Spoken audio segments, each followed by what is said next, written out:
In history, the Empire of France was known for its grand palaces, military prowess, and earth-shattering revolutions. Today, when people think of France, it is mainly for its wines, cheeses, and labor strikes. To many, France just seems like the perfect location for a European holiday. The empire is now more Renoir than Richelieu, as it fails to meet its required NATO military expenditures. It seems like France shouldn't get a seat at the table of great power politics. Professor John J. Mearsheimer might have said it best when he once flippantly stated, "Europe is just a museum." I can go on, and believe me, others have.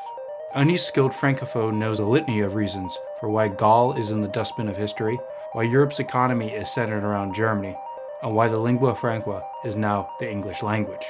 But is it that simple? Will the 21st century cement France as just a secondary power? Maybe, but to me, it seems like France is in a remarkable position to be buttressed further into the world stage. This will be a two-part analysis series, where I will lay out an argument for why the nation-state of France has affected the world around it, and how it will continue to shape the world to its will in the 21st century. The first video will be focused on France's role in Europe, and the second will deal with France beyond its near abroad.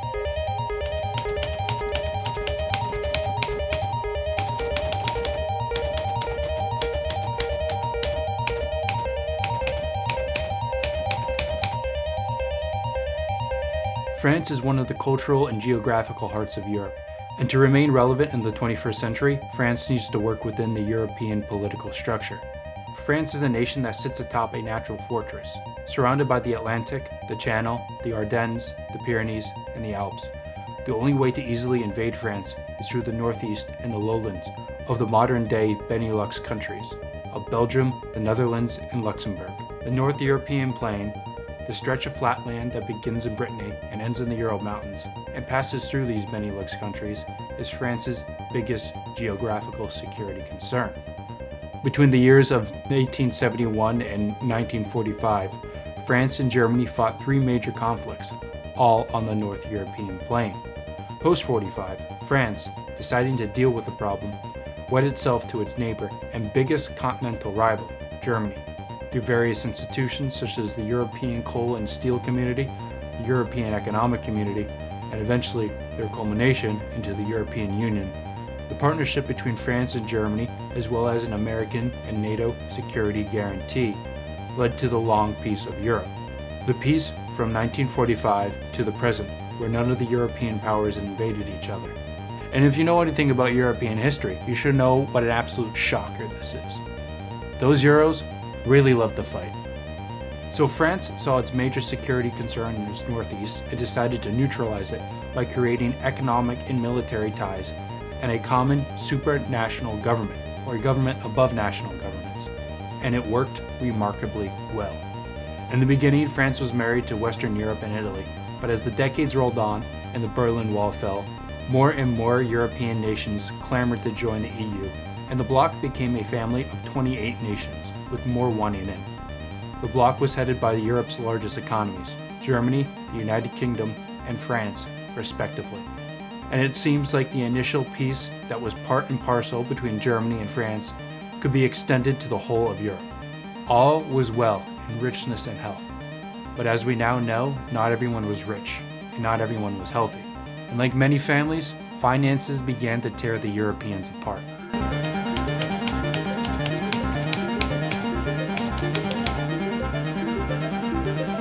The global financial crisis, sovereign debt crisis, and European migrant crisis began to tear at the seams of the once jovial European family. Europe became fractured and divided. Now from this divide, two major things happened that gave France this opportunity for an even stronger European presence. First, in 2016, Britain, Europe's second biggest economy, decided to leave the European Union. This exit has obviously taken out Britain as a peer competitor.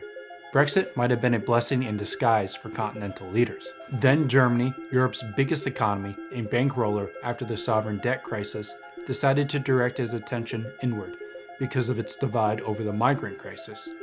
The political rift in Germany has caused Chancellor Angela Merkel to resign in 2021, making her a lame duck. and the 10,000 believes that Germany will be consumed with internal politics for the near future. Since Britain and Merkel have decided they no longer want their powerful position in Europe, they have little weight to pursue any kind of real policy. This leaves the last competitor of the Holy Trinity, France, the EU's third biggest economy and second biggest population, room to maneuver in this new power vacuum.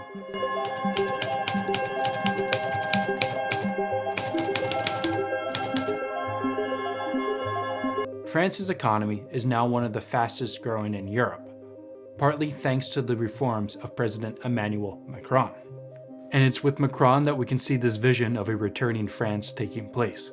Besides the economic changes, he is also dead set on reforming the EU.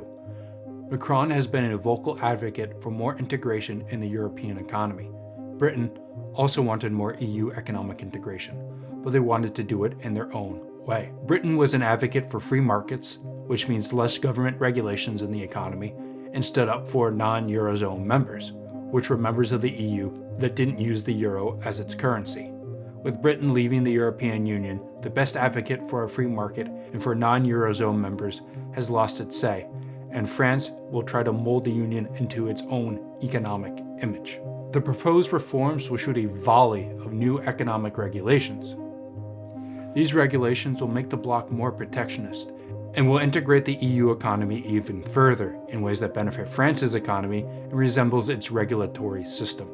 France wants the EU to become more protectionist, which means France wants the EU to not freely trade with the world and to foster its industries that can be jeopardized by foreign competition. To become more protectionist, Macron has instituted the Buy European Act, which would make it more difficult for corporations outside the bloc to sign public contracts in the EU. The French government has also proposed reforms that would make it harder for foreign acquisitions of strategic industries, such as telecommunications and energy. Because of its division and lack of proper regulations, the EU is incredibly susceptible to foreign acquisitions and dominance. Chinese companies have already made inroads into strategic European industries like shipping, buying European ports from the Mediterranean to Rotterdam. It seems like Macron's planned trade war with China is starting to look a lot like America's. Speaking of America, the EU's trade angst doesn't begin and end with China and Chinese corporations. A lesser known but important trade conflict that currently exists is one between the US and the EU, and it is a topic that deserves an analysis of its own. The US and the EU have shouted over trade deficits and tariffs in luxury industries such as wine, cheese, chocolate, and auto, as well as in strategic industries and corporations such as aerospace. It seems with greater antagonization by the Trump administration and the appointment of the new protectionist president of the European Commission, Ursula von der Leyen, France will get its way, having the EU be more skeptical of outside trade. Now, France's vision of a new EU doesn't stop at the economy, but goes into the political structure as well.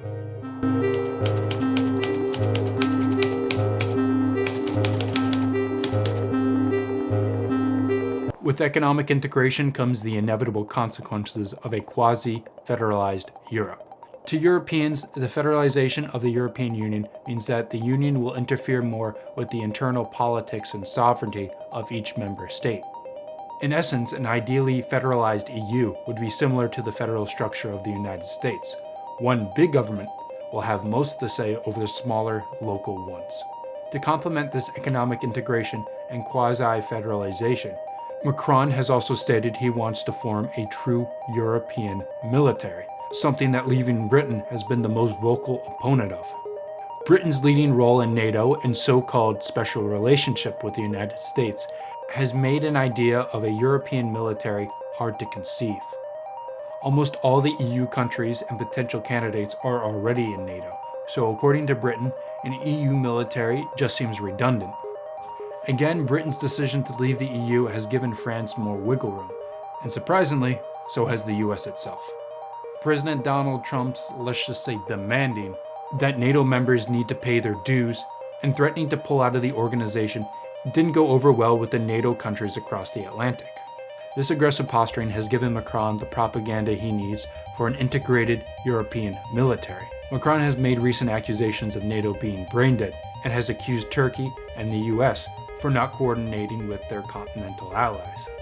A secured and unified EU is not only something Macron thinks is important, but it is also a necessity for European leaders as well. In October, during the British Liberal Democrat Party convention, former Belgian Prime Minister and European Parliament member Guy Verhofstadt has this to say.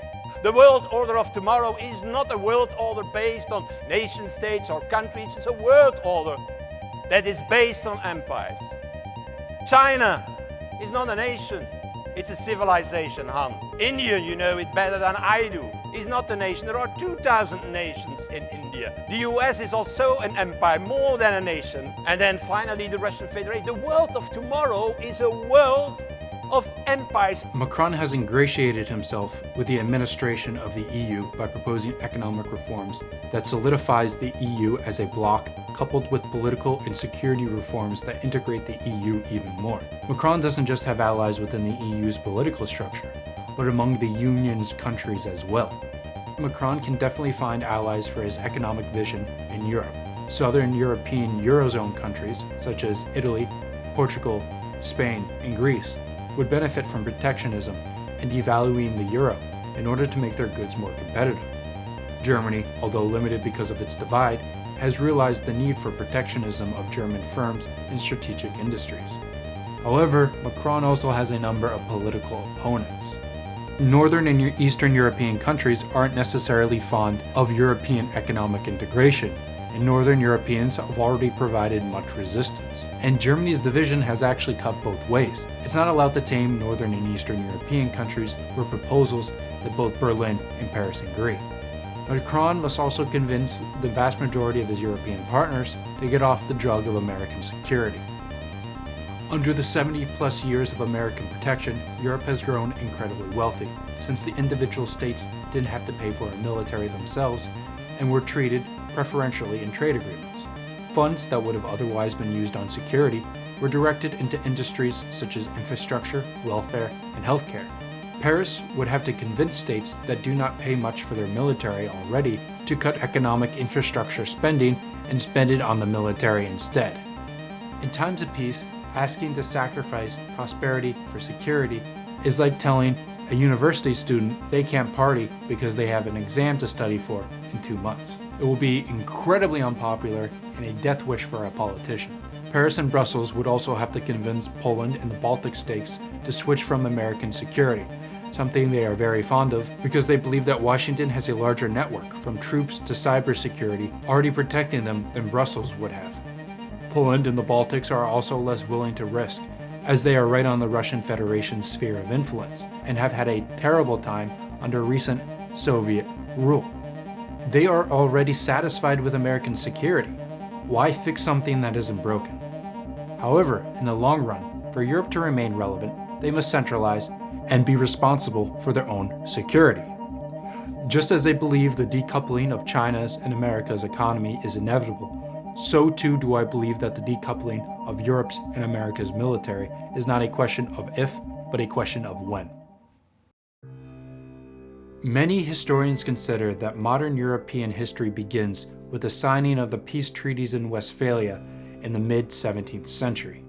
Those treaties brought a peace to a Europe that was aching from conflict, a Europe that was physically, psychologically, and spiritually rocked to its core. Because of this peace, the second millennia after Christ is a millennia that defined Europe as a place that was divided. It was a crucial factor of the region and a factor that has given Europe both strengths and weaknesses.